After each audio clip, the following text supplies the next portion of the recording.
नमस्कार मित्रांनो, माझं नाव आहे वेदांग आणि मी तुमचं स्वागत करतो वेदांग गार्डनर यूट्यूब चॅनलमध्ये. आजच्या व्हिडिओमध्ये मित्रांनो मी तुम्हाला सांगणार आहे की जे पपईचं झाड आहे ते तुम्हाला कसं उगवायचं आहे, अजून त्या झाडाची तुम्हाला काळजी कशी घ्यायची आहे. तर व्हिडिओला शेवटपर्यंत नक्की पाहा. चॅनलवर नवीन असाल चॅनलला सबस्क्राईब करून बेल आयकॉन नक्की दाबून द्या. सगळ्यात पहिला पॉईंट आहे मित्रांनो याला उगवण्यासाठी मित्रांनो याला बियापासूनच उगवावं लागते. आपण याची फांदी म्हणजे आपण याला कटिंग्सपासून नाही उगवू शकत. हा पहिला पॉईंट झाला.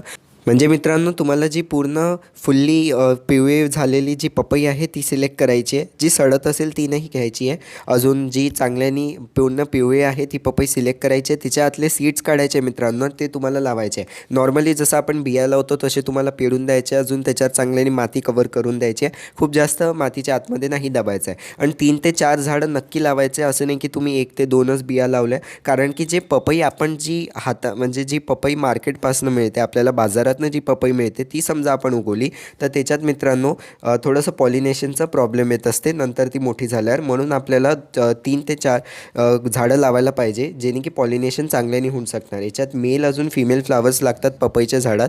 म्हणून मित्रांनो तुम्हाला जास्त झाडं लावायला पाहिजे. किंवा सेकंड ऑप्शन आहे मित्रांनो ब्रँडेड सीड वापरण्याचा. कोणत्या ॲग्रिकल्चर शॉप किंवा कोणत्याही दुकानावर जा किंवा ॲमेझॉन फ्लिपकार्टवरही तुम्हाला याचे बिया मिळून जातील पपईचे. तुम्ही ते पपईचे ओरिजिनल जे बिया असतात ते विकत घेऊ शकता. हायब्रिडवाल्या त्या हायब्रिडवाल्या याच्यात काय होईल मित्रांनो, तुम्हाला खूप सारे झाडं लावायची गरज नाही पडणार. तुम्ही सिंगल एकच प्लांट लावला तरी तुमचं काम होऊन जाईल. एकाच प्लांटवर दोन्ही प्रकारचे फुलं लागतील आणि सेल्फ पॉलिनेशन त्या झाडावर होईल.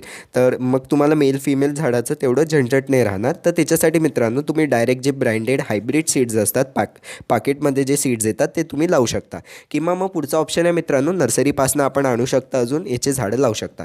आता आपण याच्या पाहू की माती वगैरे कशी तयार करायची असते. तर मित्रांनो याच्यासाठी सँड घ्यायची आहे, म्हणजे जी रेती असते रिव्हर सँड ती तुम्हाला 50% घ्यायची आहे. 50% मित्रांनो आपल्याला जी नॉर्मल आपली गार्डन सॉईल आहे महाराष्ट्रामधली जी काळी माती आहे मित्रांनो ती करायची आहे. या दोघांचं चांगल्याने मिक्स करायचं आहे मित्रांनो. आणि याच्यातच तुम्हाला तुमचे पपईचे जे झाडं आहे ते लावायचे. तुम्ही कुंड्यात पण लावू शकता मित्रांनो, जमिनीत पण लावू शकता.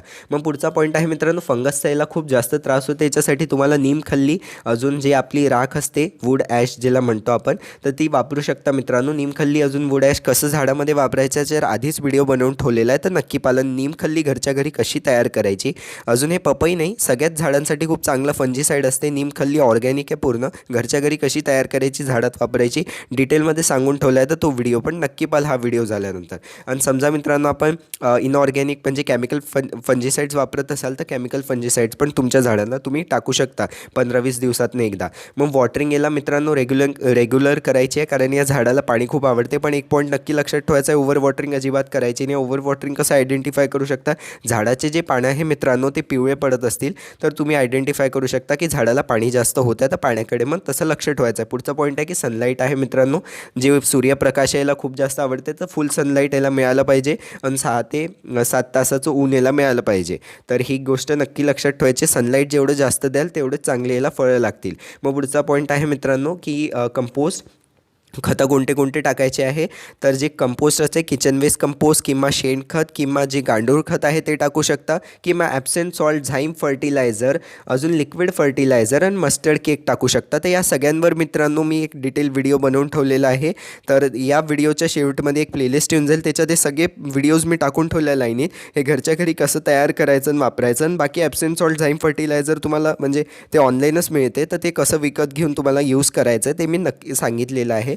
तर ते तुम्ही ऑनलाईन फ्लिपकार्ट ॲमेझॉनपासून झाईम फर्टिलायझर ॲप्सम सॉल्ट मागवू शकता आणि तुमच्या झाडामध्ये यूज करू शकता.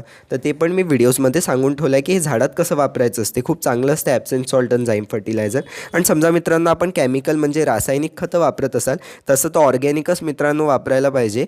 तर पण समजा तुम्ही केमिकल वापरत असाल तर कोणते खत टाकायला पाहिजे ते सांगतो. 19-19-19 म्हणजे 19-19-19चा NPK तुम्हाला वापरायचा आहे. किंवा तुम्ही 30-30-30चा म्हणजे 30चा NPK वापरू शकता.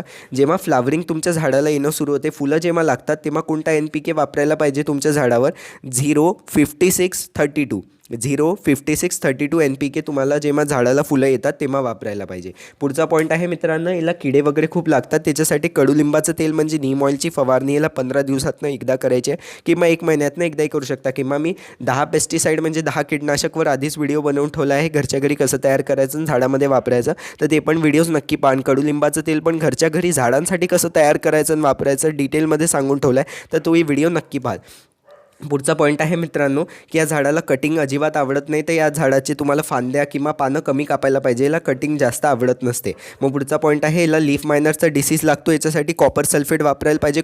कॉपर सल्फेट घरी कसं तयार करायचं याच्यावर आधीच व्हिडिओ बनवून ठेवला आहे, तर ते नक्की करायचं आहे. लीफ मायनर्स काय असतात, की आपल्या जे पानावर आहे अशा पांढऱ्या रेषा तयार होऊन जातात आणि आपले पानं खूप खराब होतात, तर याच्यासाठी मित्रांनो कॉपर सल्फेट वापरायचं आहे, खूप चांगलं राहील. अजून जे पण हे लीफ मायनरचे मित्रांनो पानं असतील ते तुम्हाला झाडापासून कापून टाकायचे. अजून त्याला तुम्हाला डायरेक्टली डस्टबिनमध्ये टाकायचं आहे किंवा तुम्हाला ते मातीखाली दाबून द्यायचं आहे. कोणत्याही चांगलं फ्रेश झाडाजवळ, हेल्दी झाडाजवळ नाही ठेवायचं आहे, ते खूप खराब रोग असते, तर बाकी झाडांनाही होऊ शकतो हा. म्हणून हे पानं नक्की डस्टबिनमध्ये किंवा मातीमध्ये दाबून द्यायचं आहे. पुढचा पॉईंट आहे, येलो लीफचा एक प्रॉब्लेम असतो, तर हे न्यूट्रिएंट्स डेफिशियन्सी किंवा वॉटर खूप जास्त म्हणजे पाणी खूप जास्त टाकत आहे किंवा पेस्ट अटॅक्स असू शकते, तर याच्याबद्दलही नक्की लक्ष ठेवायचं आहे. सगळे पॉईंट्स मी आधीच तुम्हाला सांगून दिले. मग पॉट्स मित्रांनो, तर पॉट्स तुम्हाला झाडानुसारच साईजनुसार घ्यायला पाहिजे. जसं लहान झाड आहे मग त्याच्यासाठी तेवढं, मग जसं जसं झाड वाढत जाईल मग तुम्हाला कुंड्या चेंज करत राहायच्या आहे. पुढचा पॉईंट आहे, पॉट्समध्ये म्हणजे कुंड्यांमध्ये समजा तुम्ही पपईचं झाड लावून ठेवलं आहे, तर सनलाईट पूर्ण फुल सनलाईट पाहिजे. जी रिव्हर सँड म्हणजे रेती आहे ती पॉटिंग मिक्समध्ये नक्की वापरायची. 15 दिवसातनं कोणतंही खत तुम्हाला टाकून द्यायचं आहे.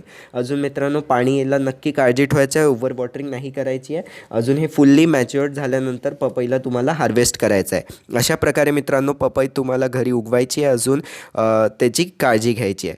कसा वाटला व्हिडिओ आवडला असल्यास व्हिडिओला लाईक करा, शेअर करा, माझ्या चॅनलला सबस्क्राईब करून बेल आयकन नक्की दाबून द्या. अजून मित्रांनो, आता तुम्हाला स्क्रीनवर व्हिडिओज येऊन जातील, खतांची प्लेलिस्ट येऊन जाईल, त्या व्हिडिओला क्लिक करून नक्की पहा. अजून मित्रांनो, व्हॉट्सअपचा ग्रुप नक्की जॉईन करा, लिंक कमेंट डिस्क्रिप्शन दोन्ही याच्यात टाकून दिली आहे. त्या लिंकला क्लिक करून व्हॉट्सअपच्या ग्रुपमध्ये जॉईन होऊ शकता आणि झाडासंबंधित काही प्रश्न विचारायचे आहे त्या व्हॉट्सअपच्या ग्रुपवर विचारू शकता. इंस्टाग्राम फेसबुकवर फॉलो नक्की करा.